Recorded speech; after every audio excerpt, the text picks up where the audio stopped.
Hello everyone and welcome to today's video. Today is my latest installment in my deep dive into the 2024 presidential election series.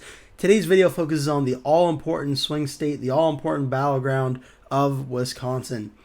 Wisconsin and its 10 electoral votes is one of the closest states in the 2020 and 2016 presidential elections, and the polling and everything so far is looking like it will be once again.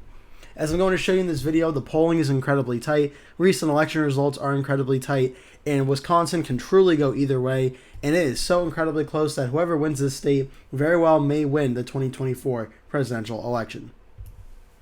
Looking at the voting history in Wisconsin for 2020, it was won by Joe Biden by just 0.63% of the vote. In 2016, it was won by Donald Trump by just 0.76% of the vote. And in 2012, it seems like a lifetime ago now, it was won by Barack Obama by 6.9%. Currently in the polling average for RCP, Trump has 47.9%, Kamala Harris is 47.8%, Trump just taking the lead today as of the day I'm recording this video. The national vote, popular vote for the election in 2020 was won by Joe Biden by 4.4%, 2016 was won by Hillary Clinton by 2.1%, in 2012, it was won by Barack Obama by 3.9%.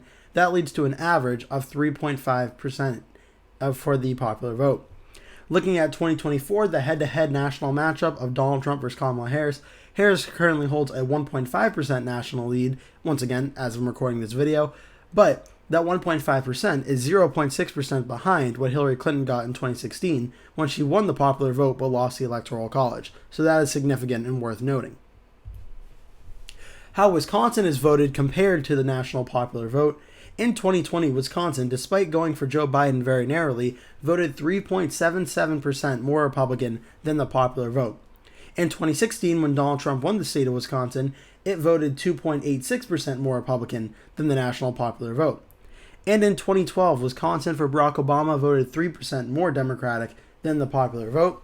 An average popular vote difference from 2012 to 2020 of Republican plus 1.21, but when you do just 2016 to 2020, it is Republican plus 2.21. More likely than not, we're going to see a 2016 to 2020 number on election night than 2012 to 2020, seeing as I don't think either candidate will be winning the state by 6% like Barack Obama did in 2012. I don't think that's on the table for 2024. Looking at the polling errors in Wisconsin, and I had to include this in the video because of how drastic the polling errors have been in the last two elections, both times with Donald Trump on the ballot. In 2020, the polling average in Wisconsin overestimated the Democrats by 6%. In 2016, it overestimated the Democrats by 7.2%. However, in 2012, it did overestimate the Republicans by 2.7%. That leads to an average from 2012 to 2020 of Democrat plus 3.5, and from 2016 to 2020, Democrat plus 6.6. And obviously, we're not going to know until all the election results are done, all the votes are in. We're not going to know how accurate the polls in Wisconsin are this time around. But it did seem in 2022, I believe the midterms, the polls did get a little bit better, especially better than Democrat plus 6 or Democrat plus 7. So maybe they corrected that issue, but we're going to have to wait and see how that goes. But at very least, that 6 and 7 point jump cannot be ignored. Is it going to happen again? I'm not certain, but it at least has to be mentioned. Looking at some political forecasters for how they see the state of Wisconsin, complete agreement here. Real Clear Politics has Wisconsin listed as a toss-up, as does Sabato's Crystal Ball and Inside Elections and Decision Desk HQ, The Hill, and Cook Political Report. You're not going to find any forecasters, that will not have Wisconsin listed as a pure toss-up. Looking at some statewide presidential polling averages, Real Clear Politics now has Trump up in Wisconsin by 0.1%. Nate Silver's bulletin has Harris up 0.8%. 270 to win has Trump up 0.4%. Decision Desk HQ, The Hill, has Trump up 0.4%. 538 has Harris up 0.6%. I mean, this state really could not get any closer than it is right now. It is incredibly close. Forecasters are split. Polling averages are split. It is incredibly close. Wisconsin for the political forecast market. Poly Market has Trump at 55, Harris at 45. It seems like a massive margin, but that is relatively pretty close. That would probably go on like a prediction side, probably like a lean to tilt for Trump over Harris, but still a lead for Trump in the state of Wisconsin is significant. Nationally, Trump is leading over Harris 59-37 on Polymarket as well. This has to be said as an advantage for Donald Trump in the forecasting market. Now some key counties I'm watching for in the state of Wisconsin. If you're a returning viewer, you'll know I typically do 4 to 5 counties per state, give you the competitive ones. Wisconsin is such an intense battleground state. There are a lot of key counties to go over. So I'm going to be going over 8 counties today, plus 2 counties where their big cities in Wisconsin are. First things first is the county of Kenosha. Kenosha, which is right near Milwaukee, was won by Obama by 12.2 in 2012, 0.3 by Trump in 2016, and 3.1 by Trump in 2020. This county is very, very important, and if Trump is running better than 2020, his chances of winning the state drastically go up. If Trump is running closer to 2016, then that might be a sign Harris is doing better in the state and in key counties like Kenosha, and that could potentially mean Harris is poised to win the state. A very important one to watch. Racine County, very similar. A 3.5% win for Obama in 2012, 4.4% win in 2016 for Trump, 4.1% in 2020. If Trump's going to win Wisconsin, he has to be running around that 4.5 percentage point margin. If it's going to be closer, like a 2 or 3% win for Trump, that could be a sign Harris is doing very well there. So Racine is certainly a very important one to watch for. Greene County, now we're getting into the suburbs of the Madison, Wisconsin area. Greene was a 17-point win for Obama in 2012, a 2.3% win for Clinton in 2016, and a 3.2% win in 2020 for Biden. Now on the Democratic side, Greene has to be won by at least 3 to 3.5% for Kamala Harris to have a good shot at winning Wisconsin. If she's falling down to that 2.3% or less area in a county like Greene, that could be a sign that things are not going as well for Harris in Wisconsin as they did for Biden in 2020. Sauk County was won by 18.5% in 2012 by Obama, 0.3% by Trump in 2016, 1.7% by Biden in 2020. Again, not to sound like a broken record, it all depends on the margins in these counties. If Trump is winning this county in 2024, Harris may be in trouble of losing the state. If Harris is winning the county, how much is she winning it by? If it's 1.7, she's running about even with Biden. If it's above that, she's running ahead of Biden. That's a very good sign for her. And if it's in between 0.3 for Trump and 1.7 for Harris, where's it in between? Because a state like Wisconsin, a difference of a few hundred votes very well may be the difference between winning and losing this very, very close state. Now to Columbia County, where in 2012 it was 13.6% win for Obama, 2.1% win for Trump in 2016, and 1.5% in 2020. Again, we're watching the margins in this county. The margins are very important in Wisconsin. If it's up around 2 or above, Trump is running better than he did in 2020. If it's 1.5 or below, Trump is running behind, at least in this county, where he did in 2020, and that could be a concern for him in trying to make up votes throughout the state. Winnebago County was 3.7% win for Obama in 2012, 7.3% win for Trump in 2016, and then a 4-point win for Trump in 2020. For Trump really to do well in the state, especially in this county, he needs to get those numbers up to that 2016 margin to remain competitive and have a shot to win. Portage County was 13.9% win in 2012 for Obama, 3.2% in 2016 for Clinton, and 2.8% for Biden in 2020. This is one where the Democrats continue to actually win in 2016 and 2020. So I think this one's not as big in terms of the vote going down by 0.4% from 2016 to 2020. However, if that 2.8% drops to, say, 2% or below that, that could be a worrying sign for Harris. So the margins in that one will be very important as well. And in Brown County, this is where the city of Green Bay is. It was won by Mitt Romney by 1.8% in 2012. It was won by Donald Trump by 10.7% in 2016. And it was won by Trump by 7.2% in 2020. Trump needs to get his numbers closer to 2016 in Green Bay to really have a good shot at winning the state of Wisconsin. He needs to get as much votes as possible in these counties that are going to vote red and pad his numbers to have a chance at beating Harris, where Harris is likely going to have very good Democratic turnout in two very important cities in Wisconsin, Madison and Milwaukee. Madison, of course, the capital. Milwaukee, I believe, just as big, if not bigger, population-wise. Madison voted 52.6% for Joe Biden in 2020. Milwaukee was 39.9% for Joe Biden in 2020. Both of these are going to be big Democratic strongholds come election night. Now looking at the county map for the state of Wisconsin, starting with the 2020 election, Joe Biden got 49.4% of the statewide vote. Donald Trump got 48.8% of the statewide vote. there are a lot of very key counties like I just went over in the previous slide. So I'm going to go through them again on the map here. Winnebago County, which is right here, was 50.8% for Donald Trump, 46.9% for Joe Biden. Portage County right here was 50.3% for Biden, 47.5% for Trump. Brown County over here, again, this is Green Bay, 52.7% for Trump, 45.5% for Biden. Sauk County, getting into the suburbs of Dane, which is where Madison is. Sauk County is 50 to 48.3% for Biden. Columbia County, right next door, 50 to 48.5%, a win there for Trump. Greene County, down here underneath Madison, 50.7% for Biden, 47.5% for Trump. Racine County, right north of Kenosha, south of Milwaukee, 51.2% win for Trump, 47.1% for Biden. And Kenosha, right below Racine, 50.7% for Trump, 47.6% for Biden. The cities of Milwaukee and Madison. First, number 5 right here, this is Milwaukee. Milwaukee was 69.1% for Biden, 29.3% for Trump. And Madison was 75.5 to 22.9 right here in Dane County. I mean, when you look statewide, Wisconsin's very, very close. There's a lot of larger rural counties where the populations aren't that big, but the area is big. So there's a lot of red counties throughout the state.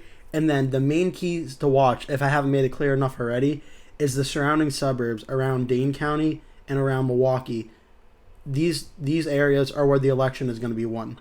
Looking at Sauk County, Columbia County, Greene County, Racine, Kenosha, these key areas, and then up here near Green Bay, right here in Winnebago and Portage, these are very key competitive counties. This is where the election in 2024 on the election night is going to either be won or lost by the winning or losing candidate. That's what we have to watch for very closely. Looking at 2016, to prove that point, Donald Trump got 47.2% of the vote statewide, Hillary Clinton got 46.5%, and before I get into the county numbers, look what I mentioned. Columbia County, red. Sauk County, red. Green, the margins are down slightly from 2020 and 2016. Trump did better in the surrounding areas around Madison. Trump did a bit better in the surrounding areas around Milwaukee, Racine, Kenosha, and Trump did better upstate in Winnebago, Portage, and in Brown, and Trump was able to pull out a very narrow victory in the state. This is what Trump has to do to win the state in 2024. Try to get similar margins, not the same percentages, because obviously there'll be less third-party vote than 2016, but the margins of victories in these counties is what Trump needs to do to win. Harris's job is to try and replicate Joe Biden's map from 2020. That's what Kamala Harris needs to do to try to win the state. For the counties in 2016, Winnebago was 49.9 to 42.5, a win for Trump. Portage was 48.1 to 45, a win for Clinton. Brown was 52.1 to 41.4, a win for Trump. Sauk County, a flip from 2020 flipped it from 2016. Sauk was 47.2, 46.9, very narrow, but a win for Trump nonetheless. Columbia County, 47.6, 45.4, a win for Trump. Greene County, 48.1, 45.8, a win for Clinton. Racine County, 49.5, 45.2, a win for Trump. And Kenosha, 46.7, 46.4, very, very close, a win for Trump. Looking at the big cities, Milwaukee was 65.6 to 28.6, a win for Clinton. And Madison, 70.2 to 23, a win for Clinton. So these two elections, 2020 and 2016, is what 2024 is mostly going to look like. The question is, I think there's a pretty good chance 2024 will look somewhere like halfway in between what 2020 looked like and 2016, where we're not going to know until election day, obviously, how these counties are going to go, but the margins, what we're seeing from the current polling data, is probably going to be somewhere between 2020 and 2016. The question is, where in between those two numbers does it lie? Because that will depend who wins the state and who loses the state. Looking back at 2012 now, it's funny, this seems like a totally different map now based on the last two election cycles, but Barack Obama won statewide to 52.8%. Mitt Romney lost to 45.9%. And remember, Mitt Romney's running mate was a person named Paul Ryan, who was a representative from the state of Wisconsin. So Romney was hoping to get a little bit of a boost in Wisconsin, and Obama still won statewide by over 6% of the vote. And there's a lot of blue counties, especially in the southwestern part of Wisconsin. But like I mentioned, Sauk County, Columbia County, and Greene County, these are all solid blue for Obama in 2012. These counties make or break the election, whether you're going to win it or lose as a Republican or Democrat. These surrounding Madison counties are very, very important to how the election will go. In Winnebago County, Obama got 51, Romney got 47.2, Portage 56.1 for Obama, 42.2 for Romney. Brown 50.3 to 48.5 for Romney. Sauk County 58.7 to 40.2, a massive win compared to 2020 and 2016 for Obama. Columbia County 56.2, 42.6, win for Obama. Greene County 58 to 40.7, a win for Obama. Racine County is 51.3 to 47.7, a win for Obama. And Kenosha, the Republican county in 2020 and 2016, was a 55.5 to 43.2 win for Obama. And lastly, the cities, Milwaukee was 67.5 to 31.5, and Madison and Dane County was 71, 27.5. Again, I don't think this 2012 map is really going to be too realistic unless there's a complete, absolute polling miss of seismic proportions. 2020 and 2016 are the maps that will most likely resemble what 2024 will look like. Now getting into the respective parties and trying to predict the vote percentages in the state of Wisconsin. On the Republican side, in 2020, Donald Trump got 48.8%, the highest a Republican has gotten in Wisconsin in a very long time. In 2016, Trump won the state with 47.2%. So it's actually interesting. Trump actually very much outperformed his numbers from 2016 in 2020, going up to 48.8%. He gained 1.6% in the state, but he still lost to Joe Biden due to that lack of third-party vote in 2020 compared to 2016. But Trump was able to improve his margins in 2016 to 2020. So that is certainly possible to happen again in 2024. That all depends on what election day ends up looking like. And in 2012, Mitt Romney got 45.9%. I took the highest number of 48.8 and minus the lowest number, 45.9, to get a difference of 2.9. And I used that 2.9 to get a range for 2024, adding 2.9 to the higher number, taking 2.9 away from the lower number. That got an estimated range for 2024 based on the last three elections of 43% on the low end and 51.7% on the high end. Barring a complete and drastic polling miss, I am very confident that on election night, Donald Trump will get somewhere between 43 and 51.7% of the vote. And it's also worth noting the average vote percentage across the last three elections is 47.3% when you factor in 2020, 2016, and 2012. Now, on the Democratic side, Joe Biden got 49.4% of the vote in 2020, 2016. Hillary Clinton got 46.5%, and in 2012, Barack Obama got 52.8%. Certainly, the range would be a lot smaller, but 2012 desperately messed up the numbers for 2012 getting a much larger range, a difference of 6.3%. So there's a lot lower of 40.2 and a higher of 59.1. I think it's more likely than not the range would have been somewhere around 3 points between 2020 and 2016. That would have made more sense and would have been more in line with what the Republican side was as well. However, due to the 2012 results, Democrats have a far lower point of 40.2, far higher 59.1. And again, barring a massive miss, I know Kamala Harris will get between 40.2 and 59.1 on election night, given how large of a spread that is. But, I mean, what can you do? That's what the numbers say. And an average vote percentage across the last three elections for the Democrats of 49.6. Again, if you took out 2012, I'm sure that number would be a lot lower, and we'd probably get closer to that 47-48% mark, similar to the Republicans. So now, in trying to be as transparent as I can, I'm going to go through some key things and just recap what I've gone over and give you where my head's at for this state of Wisconsin. Because Wisconsin is one of the closest states I've looked at in my deep dive series, and I want to be as transparent as possible with you right now. In the state polling data, right now, I think that has to be seen as an advantage for Donald Trump. It is very, very close. The national vote as well, which I'll be getting into, is a lot lower for Harris than it was for Biden in 2020, and lower than what Clinton got in 2016 when Trump was able to win the state. Both of those things, and the fact that it's so close right now, and there was a drastic polling error in 2016 and 2020, look, the polls aren't, more likely than not, the polls are not going to be 100% correct, because that's just the way elections work. It's really hard to get the polls exactly correct, the margins exactly correct. It's a difficult thing to do. So I think the fact there's going to be some variance in the results from the polls, that should be a given. But the fact that it was 6 or 7 points in 2016 and 2020, even if it's only a 1 or 2 point jump one way or the other, the data would suggest it would favor Trump, because that's what the trend has been in the last two elections.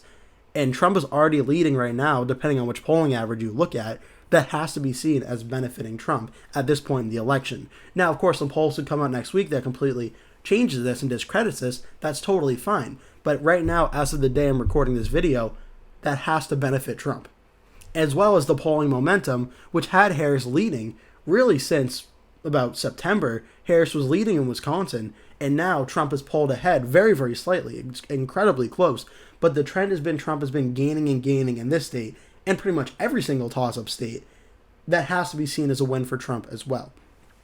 And the polling error advantage I talked about as well, that's an advantage for Trump. The forecaster ratings, this has to be seen as a pure toss-up. There aren't going to be any forecasters saying this race is a lean for Trump or a lean for Harris. It's so incredibly close. Neither candidate's going to get much of a boost from that one. That's a pure toss-up. Looking at the since 2012 election history, look, that has to be seen as a win for Harris. The 2012 numbers for President Obama over Mitt Romney certainly skewed that. It certainly skewed the numbers, and I think once it's 2016, 2020, and 2024, it won't be as big of a win for the Democrats, if there even will be one.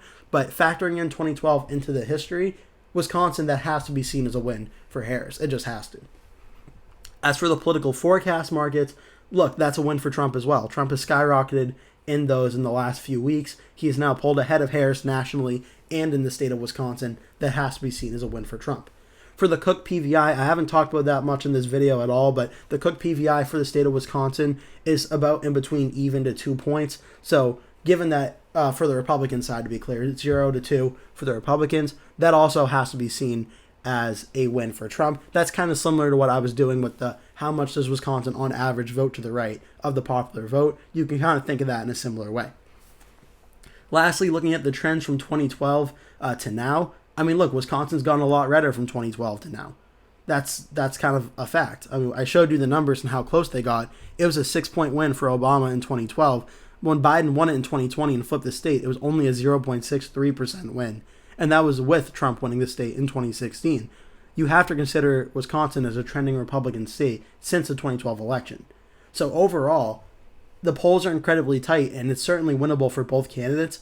But in my view and everything I've laid out in this video, to me, it shows an advantage that Trump right now is slowly trending to win the state of Wisconsin. And it's not going to be by a big margin, I don't think. But in my prediction for the state of Wisconsin and its 10 electoral votes, I do firstly have Donald Trump winning the state of Wisconsin because I think all the momentum right now is on his side, and the polling data is starting to reflect that as well. And Wisconsin is such a close key state that I spent a lot of time going over all the data in Wisconsin and making this call, going back and forth, because this is a very important state that will likely decide who wins the presidential election. So I don't take this lightly saying that I think Trump is going to win this state. I'm putting all of my belief and all of the data and credibility behind this call in Wisconsin, and I think Trump is going to win it in a very close way, 49.5 to 49. Harris slightly underperforms Biden in 2020, but Trump jumps up another 0.7% from having a more favorable national environment in 2024 than in 2020.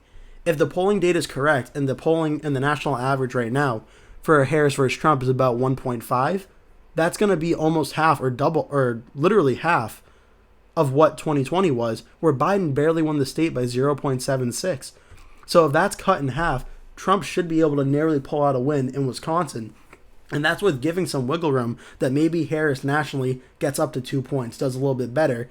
But I think it's a really realistic scenario. Wisconsin's going to be very close. But I have Donald Trump winning the state of Wisconsin and its 10 electoral votes by some of the thinnest margins in the 2024 presidential election. With adding the state of Wisconsin to Donald Trump's tally, I now have him up to 185 electoral votes on the map to 270, Kamala Harris at 123, and we have a lot of states to go leading up to Election Day. I am going to do every single state leading up until Election Day, so if you're a returning viewer, thank you for watching another one of my deep dives. If you're a new viewer, hopefully you enjoyed it and want to watch the future ones as well. In the meantime, before we go, I'm going to show you now a sneak peek at my 2024 full election night prediction that I posted on my channel as well, so please give that a like as soon as this video is over. It will be linked at the end of this video. Please enjoy.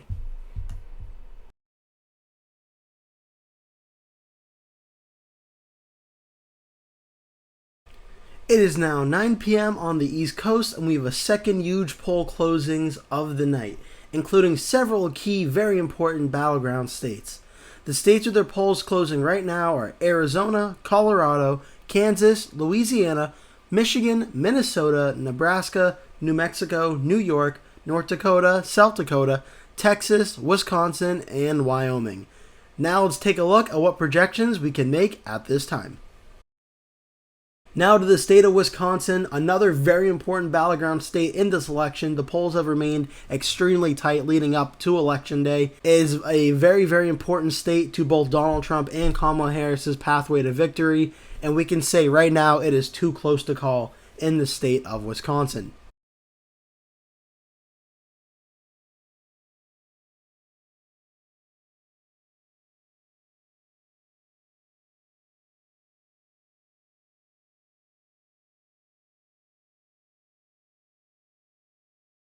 That will do it for today's video. Thank you so much for watching. If you enjoyed the video, please remember to give it a like.